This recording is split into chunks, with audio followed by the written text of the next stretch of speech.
Hello everyone, I'm Dr. Anuj Chawla. I'm a foot and ankle specialist at Saksham Ortho. तो अब ये हमारी series का last video है। पिछले वीडियो में हमने जाना कि हैलक्स वैल्गस या बनियन के लिए सर्जरीज क्या होती हैं।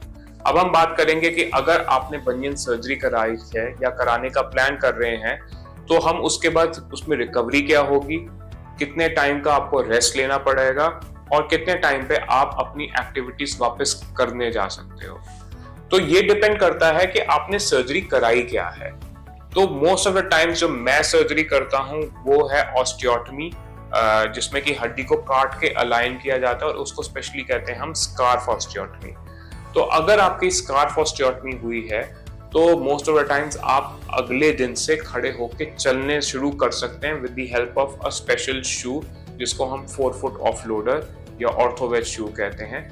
इस शू में आपके पैर के अंगूठे पे प्रेशर नहीं आता, तो आप इसके सहारे आप फटाफट से और जल्द से जल्द आप इसमें वजन देके वेट बियर देके करना शुरू कर सकते हो, क्योंकि ये ऑस्टियोटमी बाय इटसेल्फ काफी स्टेबल है। But the most important thing is कि जब भी आप पैर की ओपन सर्जरी करवा रहे हैं तो उसके बाद आपका वुंड हीलिंग जो है उसमें टाइम लगता है, उसको स्पेशली ध्यान रखना है। तो वुंड हीलिंग के लिए आपको limb elevation and resting is very important. तो शुरू के 2 हफ्ते में चाहे हम आपको चलाना शुरू कर रहे हैं, but what we want is कि आप थोड़ा सा इंडिपेंडेंट रहो ताकि आप वॉशरूम तक जा सको। बट एक्चुअल में आपको 20 से 23 घंटे तक आपको लिम्ब को एलिवेट करके रखना है, रेस्ट करना है, ताकि आपका वुंड हील करे, जो कि हमारा प्राइमरी एम है ड्यूरिंग द फर्स्ट 2 वीक्स। उसके बाद जनरली वो बूट जो है या वो जो शू जो है वो हम जनरली 4 to 6 वीक्स तक रखते हैं, और once the wounds have healed at 2 weeks अब हम फिजियोथेरेपी शुरू करते हैं। अगर हम बात करें हैलक्स वैल्गस की तो ये एक जॉइंट की सर्जरी है, क्योंकि हम इसमें जॉइंट को पूरा का पूरा खोल रहे हैं। सो सिमिलरली जॉइंट को जो है मोबिलाइज करना बहुत ज्यादा जरूरी है।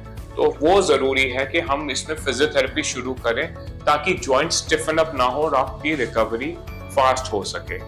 यहीं पे ही अगर हम कोई फ्यूजन सर्जरी कर रहे हैं, जैसे कि फर्स्ट मेटाटार्सोफेरेंजियल जॉइंट यानी कि अगेन अंगूठे की बोन की फ्यूजन सर्जरी कर रहे हैं, अगर हम ये कर रहे हैं तो उस केस में हम जो है भी डिपेंडिंग अपॉन कि क्या इम्प्लांट यूज कर रहा है, डिपेंडिंग अपॉन क्या क्वालिटी है बोन की, तो हम या तो एक बूट देके चलाना शुरू कर देते हैं, और या कुछ केसेस में हम जो है एक प्लास्टर दे देते हैं फॉर सम पीरियड, जब तक आपका फुट पूरी तरह रिकवर नहीं हुआ है। अगर हम थोड़ा और बेस जा रहे हैं और ऑस्टियोटमी और फ्यूजन जो कर रहे हैं जिसको हम लैपिडस कहते हैं, तो उसमें जनरली मैं प्रेफर करता हूं कि हम प्लास्टर दें, क्योंकि उसमें हीलिंग कभी कभी स्लो होती है। बट ऑल एंड ऑल आप जो है 4 to 6 वीक्स के बाद एक नॉर्मल फुटवेयर के साथ कई बारी चलना शुरू कर सकते हैं, एंड टोटल रिकवरी को 2 से 3 महीने लगते हैं।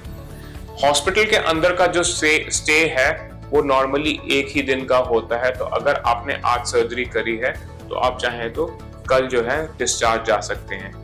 जब मैं यूके में फेलोशिप कर रहा था तो उस टाइम पे वो 4 घंटे के अंदर अंदर ही पेशेंट को घर पे भेज देते थे।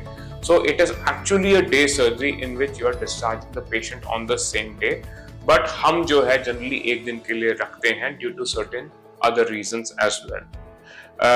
अगर सर्जरी करी है तो क्या 2 सवाल पेशेंट्स के आते हैं मन में, क्योंकि ये डिफॉर्मिटीज जो है ये दोनों पैरों में होती है, तो क्या हम बायलैटरल सर्जरी कर सकते हैं? तो उसका जवाब है हाँ, बिल्कुल।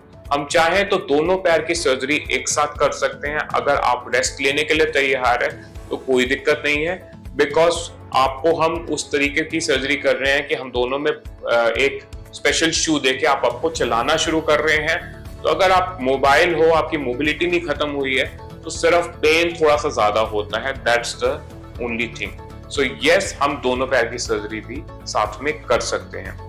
दूसरा सवाल पेशेंट का आता है कि क्या ये रिकर हो सकता है? तो the answer is a big yes. Yes, hallux valgus का रेकरेंस रेट है 10 से 15 केसेस में ये वापस आ सकती है deformity. But most of the times जब डिफॉर्मिटी वापस आती है तो वो उतना पेनफुल नहीं होते, क्योंकि हमने एक बनियन को भी निकाल रखा है। तो chances of symptoms coming is relatively less. But yes, the risk of recurrence is there. Recurrence का रेट सबसे ज्यादा है ऑस्टियोटमी में, लेकिन कम है जब हम फ्यूजन कर रहे हैं। बट फ्यूजन कर रहे हैं तो हम उसमें एक चीज का कॉम्प्रोमाइज कर रहे हैं, वो कि जोड़ों की मूवमेंट का, तो आपको फ्लेक्सिबिलिटी थोड़ी सी कम हो सकती है। तो yes, recurrence can also happen after a bunion surgery and there are certain risk factors जिसके मैं ज्यादा डिटेल्स में नहीं जाऊंगा। तीसरी चीज, क्या बनियन सर्जरी सक्सेसफुल है? एब्सोल्युटली यस, बहुत सक्सेसफुल सर्जरी है। अगर आप ठीक टाइम पे कराएं, ठीक इंडिकेशंस में कराएं, तो फिर आपका रिकवरी काफी फास्ट होता है और आप अपनी एक्टिविटी में 2 से 3 महीने में आ सकते हैं। तो this brings us to the end of our series on bunions and hallux valgus।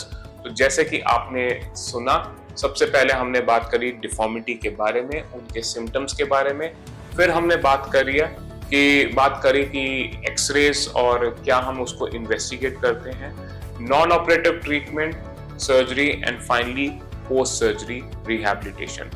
आशा करता हूं आपको हमारी ये सीरीज पसंद आई है। हम ऐसे ही और फुट एंड एंकल कंडीशंस पे भी इस सीरीज बनाते रहेंगे। Thank you very much.